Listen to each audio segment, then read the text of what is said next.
Nunca tengas miedo del poder engañoso, deshonesto y brutal. Esa es la verdadera libertad. Vandana Shiva. Bienvenidos a Vilam. Bienvenidos a Vilam Podcast. El día de hoy hablaremos sobre la justicia ambiental. Nuestras invitadas de hoy son Sandy Jaro, gestora cultural nayarita, amante del arte y la vida, y Natalia González, nanotecnóloga de La Chona, Jalisco y políglota. Ambas amantes de los libros, las buenas películas y las preguntas difíciles de contestar, soñadoras y constructoras de un mundo mejor. Hace unos años en el Centro Universitario Ignaciano del ITESO, mejor conocido como el CUI, ambas trabajaron en temas de justicia ambiental. Sandy y Natalia, ¿cómo están? Muy bien. No sé, ¿cómo estás tú, Nati? Muy bien, encerrada y motivada. Sandy y Natalia nos explicarán varios temas sobre la justicia ambiental, después nos dirán qué hacen ellas día a día para ayudar al medio ambiente y terminaremos con nuestra trivia. Sandy y Natalia, introdúzcanos al tema. ¿Qué es la justicia ambiental? Pues lamento decepcionarte, pero justo hoy te vamos a explicar que no hay una sola justicia ambiental y que es un concepto que vamos construyendo día a día. Entonces nosotros decidimos exponer unos cuantos conceptos para tratar de entender la justicia ambiental y pues no morir en el intento. Y todo esto, este proceso de entender que la justicia ambiental se construye, pues pasó después de haber trabajado muchos años en voluntariado, de estar en diferentes escenarios y darnos cuenta de que cada quien la definía diferente desde su entorno. Entonces vamos a platicarte un poquito como de cómo aproximarla un poco y tener como todos estos elementos para que al final del día cada quien empiece a construir esta justicia. Y bueno, también parte de lo que aprendíamos acá en los voluntariados era entender todos los conflictos con su dimensión social como muy fuerte. Entonces, es entender que estos conflictos socioambientales o ambientales no se pueden separar de las dimensiones económicas, ecológicas, culturales y políticas. Y es por ello que, un poco para introducir, la justicia ambiental es la lucha por los derechos ambientales y sociales de las personas. ¿Qué es un conflicto socioambiental? Bueno, en general estos tienen como etapas o secciones y casi siempre empiezan con el problema ambiental, que, pues por poner un ejemplo, es una industria derramando desechos tóxicos a algún río y ahí va como el primer nivel. El segundo nivel ocurre cuando naturalmente y obviamente va a tener afectaciones en las comunidades cercanas a ese río o los ecosistemas que se están viendo dañados. Y bueno, un ejemplo de la contaminación en un río son enfermedades renales de los habitantes de las comunidades. Un ejemplo como bien repetitivo es El Salto y Juanacatlán, que son los que viven en la ribera del río Santiago. No sé si algunos por ahí hayan escuchado este caso. Y pues bueno, entonces cuando ya hay una afectación a personas, a la salud de las personas, a la dignidad de la vida de las personas, entonces se convierte en un problema hasta ahí socioambiental. Pero luego cuando estas personas empiezan a movilizar, ya es un movimiento socioambiental y es cuando la gente se empieza a organizar y se empiezan a unir con otros agentes sociales, con universidades, con estudiantes, para comenzar a proponer soluciones al problema y pues sí, es organizarse para que al final del día se respete la vida en todas sus formas. ¿Cuál podría ser un ejemplo de un conflicto socioambiental? Yo creo que sobre todo como el más claro, el que muchos han escuchado últimamente en las noticias, sobre todo, hace un par de meses era como un tema muy repetitivo, es el río Santiago.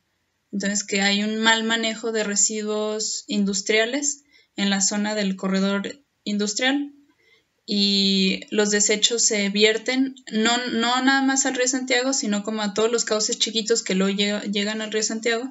Y pues obviamente históricamente nos organizamos las comunidades alrededor de cuerpos de agua, ¿no? O sea, porque pues es lo más importante que se debe tener para desarrollarse como sociedad.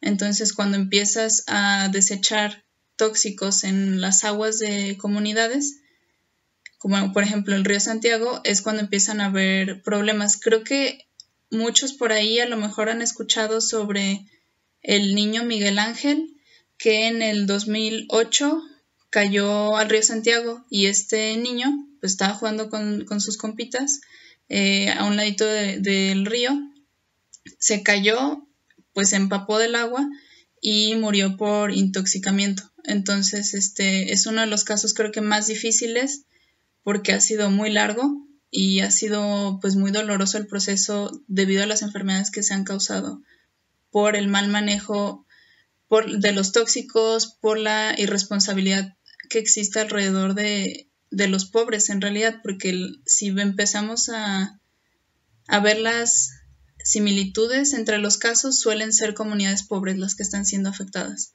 Entonces hay por ahí un pensamiento que se repite, que es que los pobres son gente barata, o muchos intelectuales que empiezan a ver estos casos dicen, pues pareciera que los pobres son gente barata, ¿no? Que les puedes hacer lo que quieras, que no importa si se enferman, uno más, uno menos, casi.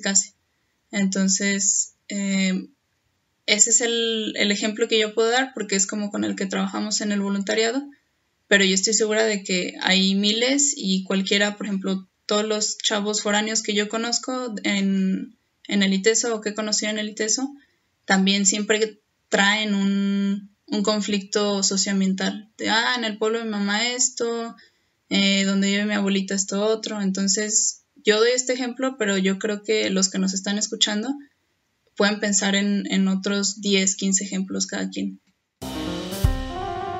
¿Por qué los problemas ambientales son problemas sociales? Bueno, son problemas sociales porque hay gente involucrada. Entonces, hay una corriente por ahí que se llama el ecologismo de los pobres, porque históricamente se pensó que los problemas ambientales eran un problema de países de pobres. Entonces, en Europa no tienen contaminación del aire, en Europa no tienen contaminación del agua, o en Estados Unidos no pasa esto, ¿no? Y siempre se escucha como en Latinoamérica, en África, en ciertos países de Asia.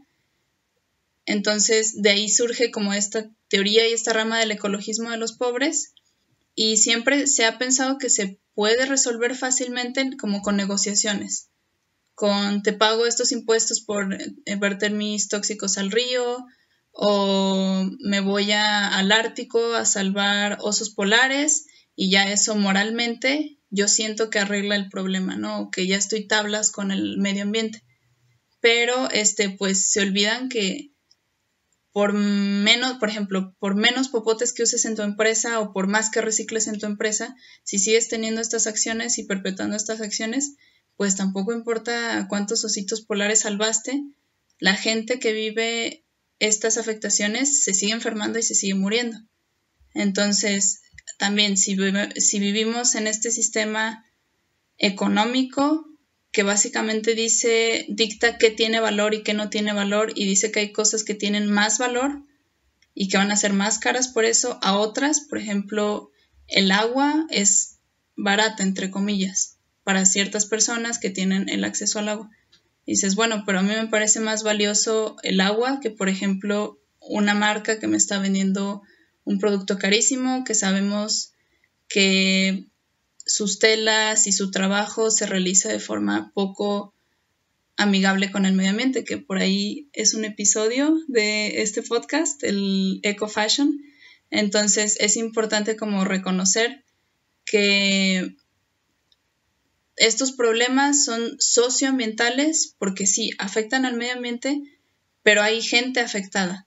Entonces, los sistemas ecológicos son súper complicados y creo que reducirlos a una simple, por ejemplo, negociación de, bueno, pago un impuesto por haber echado tóxicos al río, o me voy al Ártico a salvar osos polares, que es algo que extrañamente está como de moda entre estas empresas, y ya estoy tablas. Entonces dices, bueno, no, ni siquiera entendemos lo complejo que es el sistema ecológico, no entendemos bien qué ocurre si metemos un cambio, si metemos un agente externo. No me digas, no me vengas con respuestas simplistas y flojas a tratar de reducir este problema a un intercambio de dinero.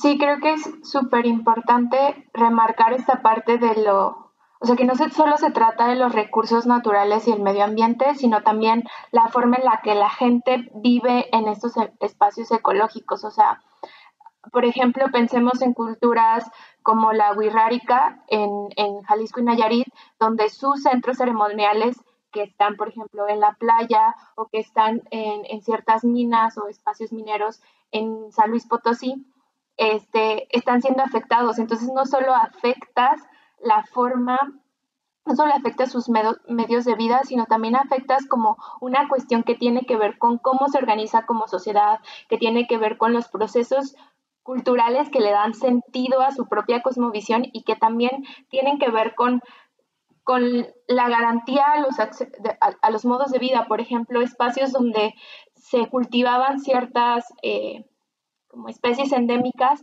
para el disfrute, no solo como de ocio de las personas, sino también este disfrute de sacralidad, pues es algo que se pierde cuando alguien decide o cuando alguien no reconoce que estos recursos no solo tienen una dimensión de recursos ecológica ambiental, sino que también tienen una dimensión de sentido de vida, o sea, de sentirse religado a la tierra y al espacio en el que estás, ¿no?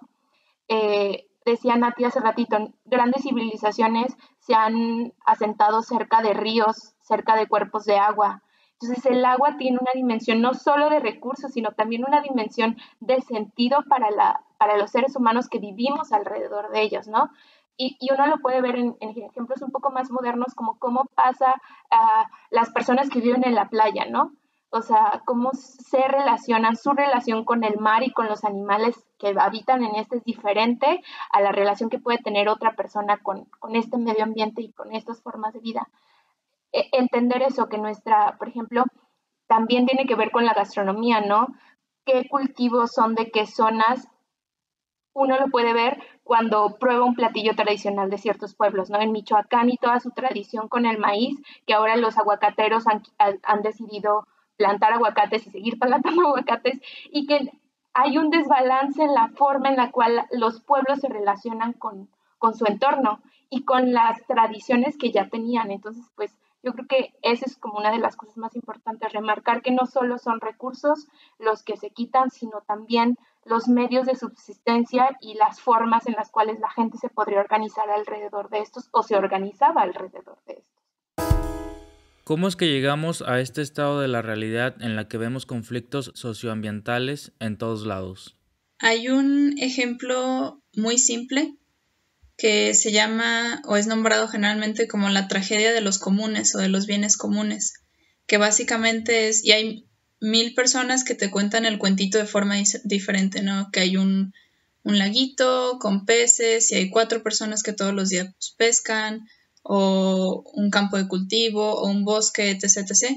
Pero todas estas tienen en común que el agotamiento de los recursos no es un problema de cuántos somos, sino es un problema de la desigualdad entre los consumos. Si hay alguien que consume más de lo que necesita, que es lo que suele ocurrir en nuestra sociedad, y yo lo he hecho, creo que muchas personas lo han hecho porque es lo que se nos enseña en general, ¿no? Debes de consumir más, aunque sigas sirviendo tu producto, cámbialo y por el siguiente, ¿no? Entonces, como esta cadena de consumo es el problema. La desigualdad entre los consumos es lo que es el problema, y también hay un problema que es quién puede consumir más, y usualmente quien puede consumir más lo hace, aunque esto signifique privar a otros de gozar de los recursos, en este caso, pues naturales. Sí, y otra parte, bueno, ya desde el lado como más social, tiene que ver con, se le conoce como la esquizofrenia de la producción y el consumo.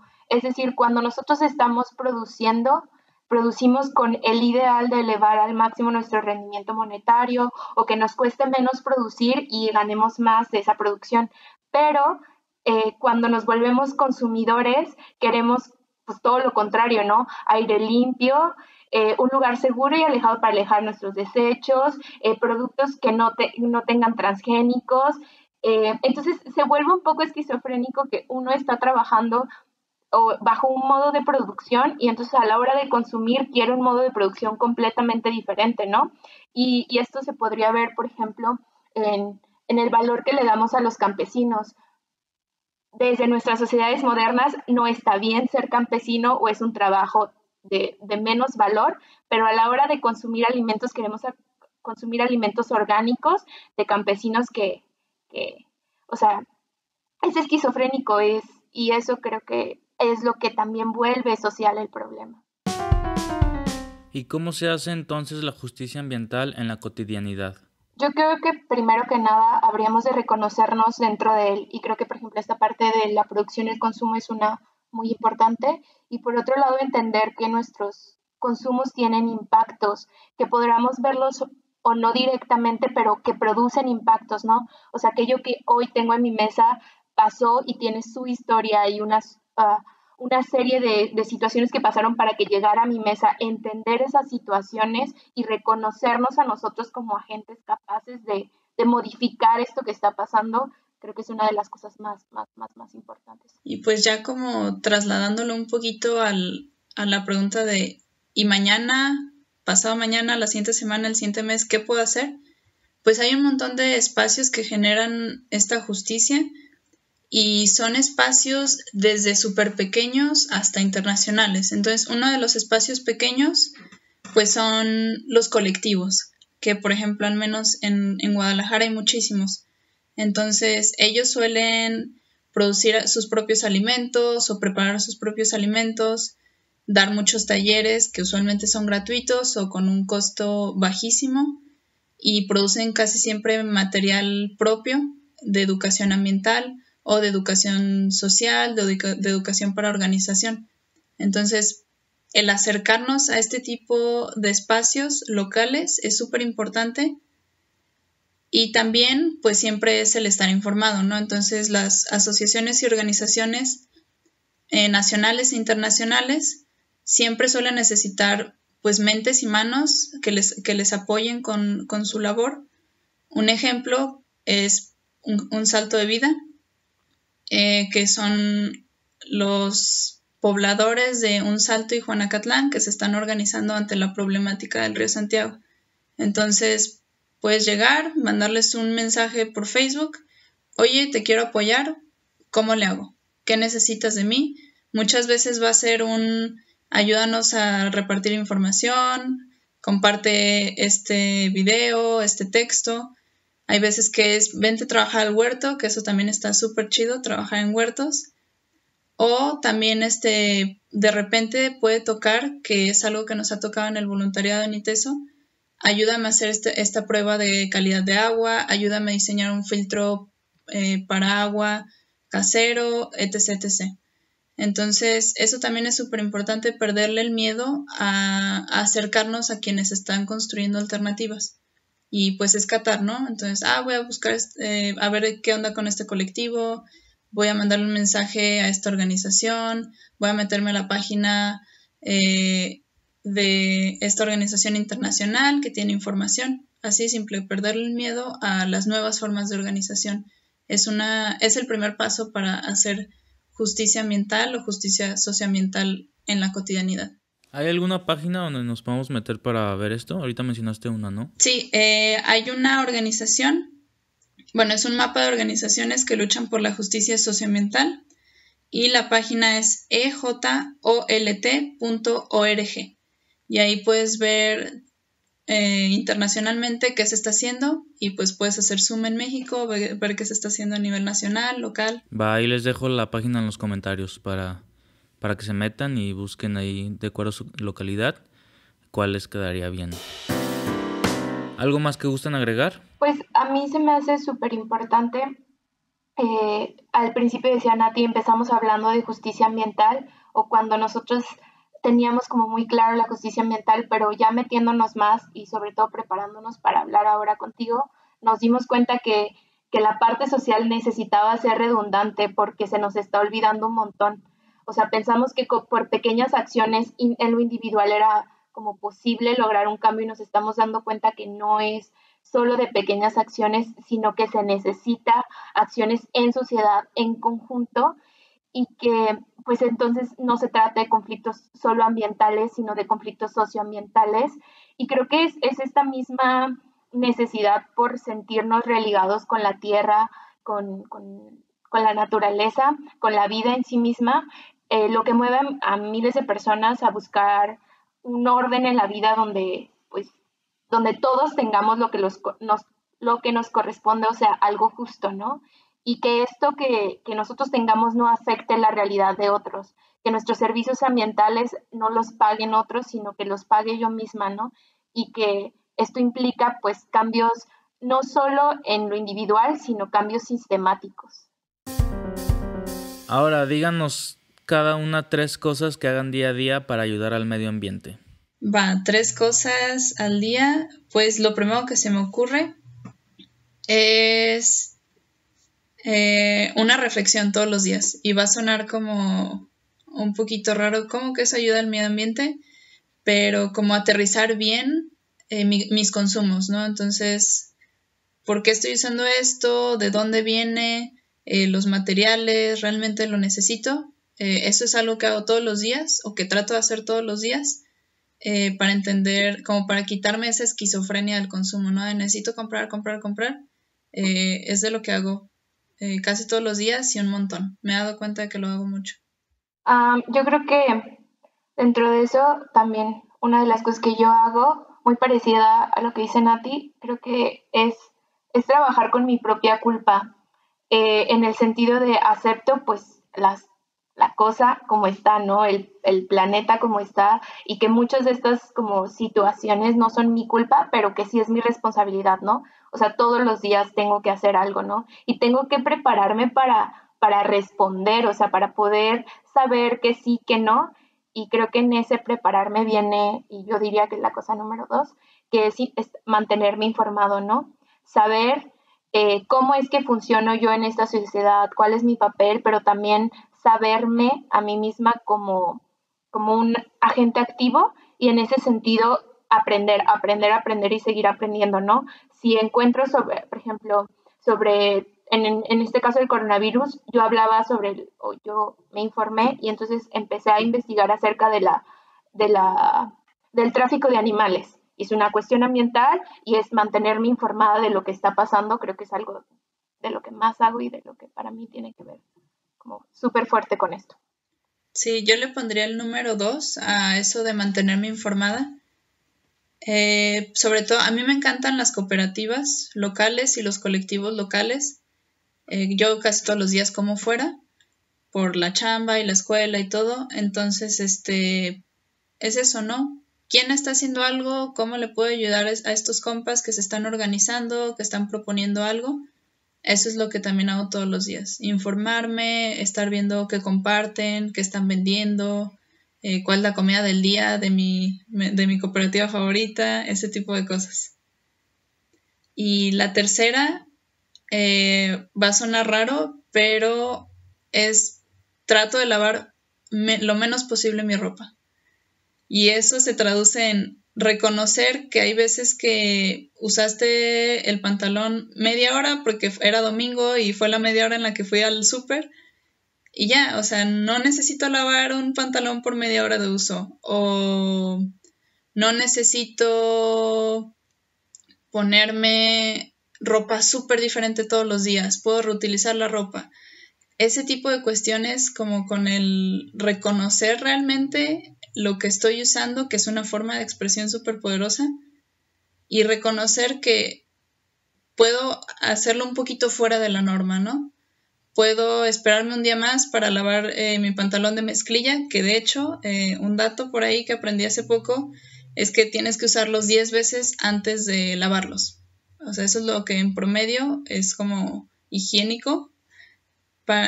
Con los pantalones de mezclilla dije, bueno, ¿yo por qué estoy lavándolos todos los días, no? Pues me voy a aguantar un poquito más. Ese tipo de cositas que creo que vuelven a recaer como en lo que dijimos, ¿no? Como informarme todo el tiempo y luego hacer una reflexión todos los días sobre, espérate, ¿por qué estoy haciendo esto? Y para mí fue eso, ¿no? Espérate, ¿por qué estoy lavando mis pantalones de mezclilla todos los días si ni es necesario, ni es bueno para el medio ambiente? Me toma muchísimo tiempo como resignificar ese tipo de cositas.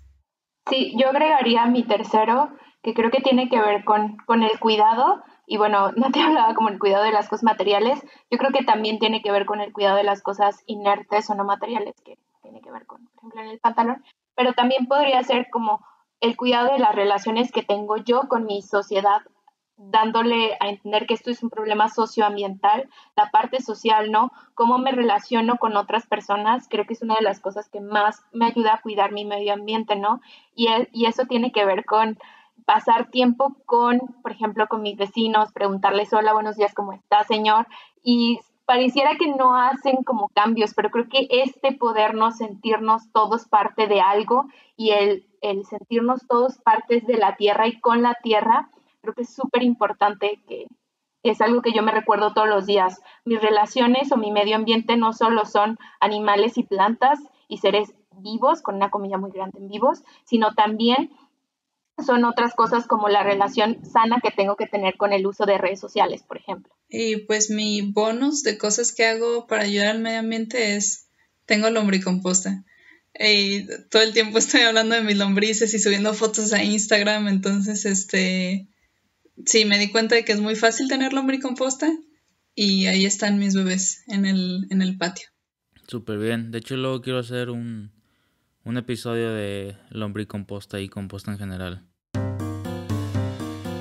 Bueno, es momento de nuestra trivia. ¿Va? ¿Listas? Qué fuerte, Nati, qué fuerte. ¿Cuál es la capital de China? Tokio. De China. ¿China? De China, perdón. A ver, Sandy, ya te equivocaste, ya tienes que enmendar tu error. No quiero ser ya, yo. Ya dijiste, ¿no? Ya dijiste.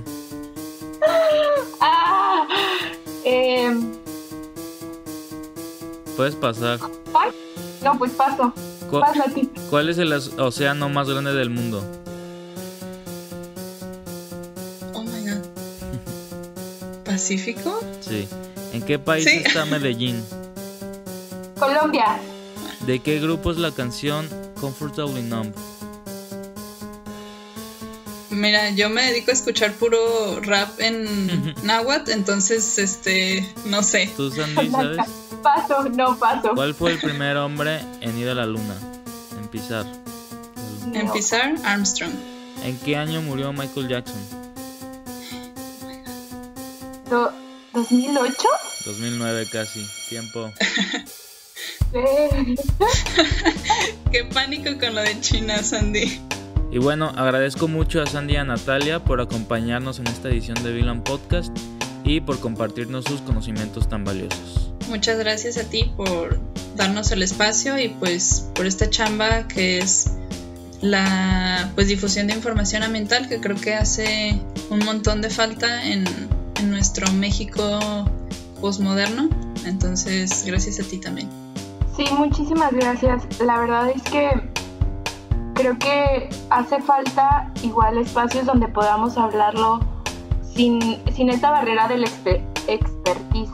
Y creo que eso es algo que pasa un montón, ¿no? Cuando uno se va involucrando en estos temas, de pronto se encuentra con estudios de la calidad del agua y a ver, no me supe las tablas, amigos. Esperan que me sepa los porcentajes de la masa. No, o sea, me parece que empezarlo a entender, y creo que desde una manera más amigable, en el sentido más amigable, pero no por eso menos formal. O sea, más amigable en el sentido de entiendo desde mi perspectiva y desde mi disciplina lo que está pasando. Pues, la verdad, muchísimas gracias. Gracias por acompañarnos en este podcast. Esperemos que les haya gustado y ya saben, cualquier duda, sugerencia, comentario, petición o si tienes algún proyecto o conocimiento valioso que quieras compartir con nosotros, escríbenos a contacto@vilan.com.mx o a mi correo personal juanpablo@vilan.com.mx. Muchas gracias a los que ya se han puesto en contacto. Ya estamos planeando nuevos episodios con nuevos invitados. Mi nombre es Juan Pablo Gutiérrez y gracias por escuchar el podcast de... Hasta la próxima.